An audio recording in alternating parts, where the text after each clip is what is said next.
Hey, let me first say welcome to either the Christian theology class or the New Testament class in the spring of 2018. I am not with you today because I am home with my new baby. I'm recording this in December in preparation, and she's going to be born here in a couple of weeks.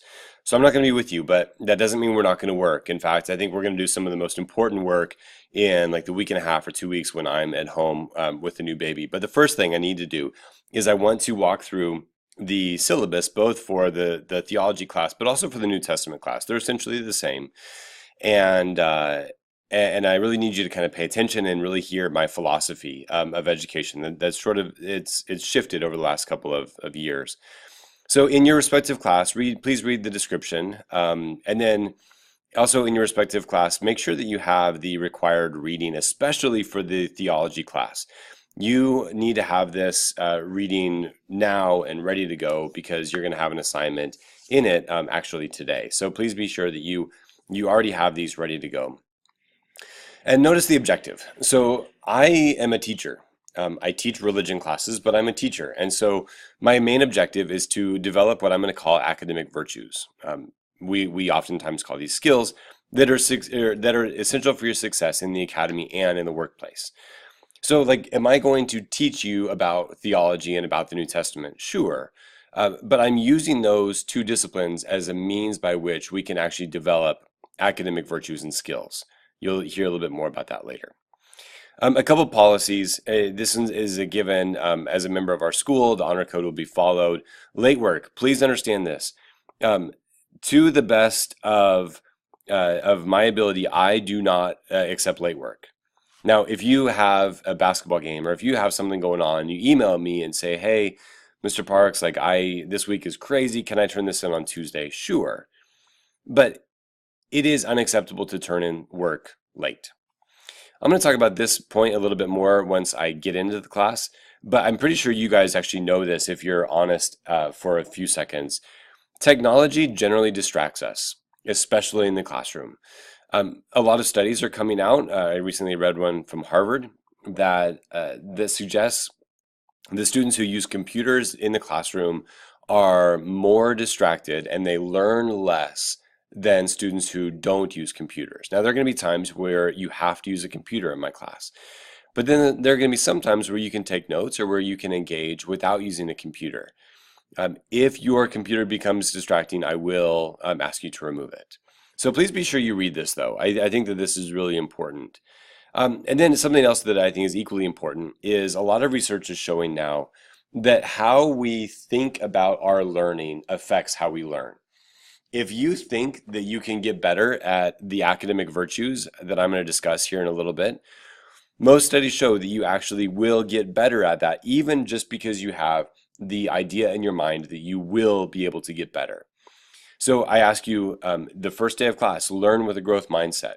Students who believe that intelligence is not fixed routinely achieve stronger goals and outcomes than their fixed-minded peers. In other words, if you think, I am a C student, I will always be a C student, then you will not grow as much as somebody who thinks, I'm a C student, but I really can become an A student. Likewise, if you're an A student, this applies to you too.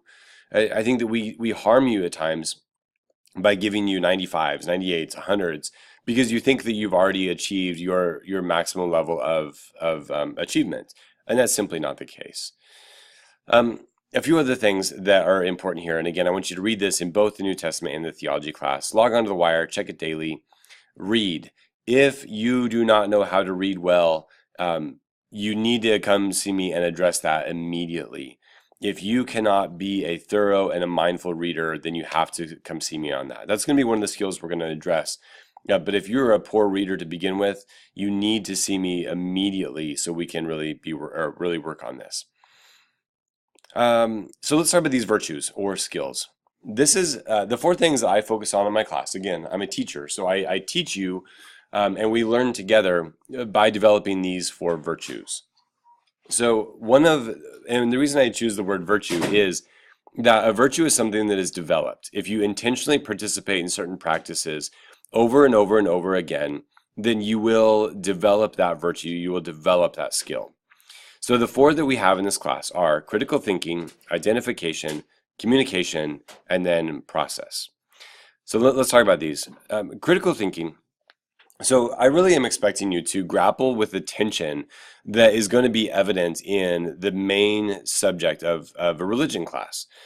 I really think that religion classes, in many ways, are some of the most comprehensive because we incorporate history and we incorporate literature and art and sociology and anthropology and philosophy and theology and at times science too.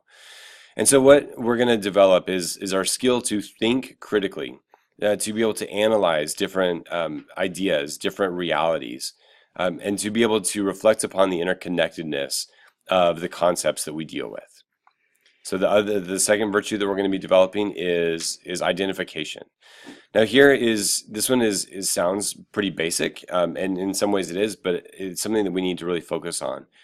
And what I'm expecting us to develop over this semester is our ability to identify and define relevance of prominence of problems, issues, concepts, and ideas in a coherent and succinct manner. So this is going to look like, how can you read a text and then be able to identify the core aspect of it? How can you listen to an argument and be able to identify what the author is really trying to get across to you? And so students will use their understanding of basics or as a basis for analyzing, synthesizing, and communicating information. So next, our communication skills.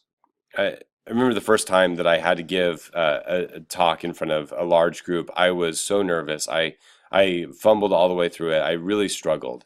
But the more I do this now, the more I participate in this practice of trying to communicate clearly and then reflecting on my means of communication, I've gotten better over time. So this not only is verbal communication, but this is also written communication. In many ways, we have to be able to address our audience, whatever that may look like, in a clear and concise manner. And then finally, the other virtue that I'm really focusing on this semester is what I'm going to call process. And this is really how fully prepared and engaged you are in the classroom experience. How well you participate in class discussions, how timely you are, how willing you are to push yourself, to challenge yourself, to engage in group work and in other collaborative endeavors without prompting. So this, I'm not grading you on how extroverted you are or how introverted you are, but how willing you are to lean into the overall process of the classroom experience. So if you've had me before, you know that I'm going to grade on the 4-point scale. And you've seen this in other classes. In the religion department, we're aligning this quite nicely. And so if you get a 3, which is equivalent to a 90%, then what this means is you're meeting my expectations, and that's a really good thing. If you are going to get a 3.5 or a 4, that means that you are going above and beyond and you are exceeding my expectations. Now, likewise, if you do something on assignment and you do it and it's not bad, but it doesn't meet the expectations, actually, this is pretty generous to give a 75. So I'm going to give you a 2.0. And then if you meet some expectations, then you will get a 65. And then if you just totally miss the mark, then what you'll receive is a 50. And notice here, I'm grading you on these 4 things, these 4 academic virtues. And so I want you to read over these. Take the time in the next few minutes and read over this. Read over how I'm talking about critical thinking. Read over what I mean by identification. Read over this what I have here on communication, and then finally on process. And so, 35% of your grade in this class is how well you demonstrate critical thought. 10% of your grade in this class is how well you can read theology, read our stuff, and identify the basic concepts. Again, another 35% of the grade in this class is how well you can communicate clearly, both written and verbally. And then notice this, 20% is how willing you are and how engaged you are on a daily basis. The reality of passive learning, of just kind of sitting there and absorbing stuff, that is in the past. You are now mature enough, you are in a school that needs you to lean in. And to be fair, you live in a society that if you continue to learn and to be passive, I'm not saying introverted because I'm quite introverted, but to be passive, to not put yourself out there, to not challenge yourself, to grow, then the work economy is going to probably leave you behind. And so, welcome to the class. I'm really excited to have you as a student, although I'm not here for a few weeks. And so, I'm going to ask you guys a few questions on the wire about the syllabus because I really do think that there are some core important themes here that are present. But welcome, I'm glad you're here. I really am looking forward to finally getting with you in a few weeks. But in the meantime, dive in, do the assignments to the best of your ability. If you have any questions, try to email me. I can't fully guarantee that I'll be able to get back to you as promptly as I normally would, but I'm going to try to be as clear as I can. So again, welcome. I'm glad you're here. And now I'm going to now you can kind of answer some questions after you read this.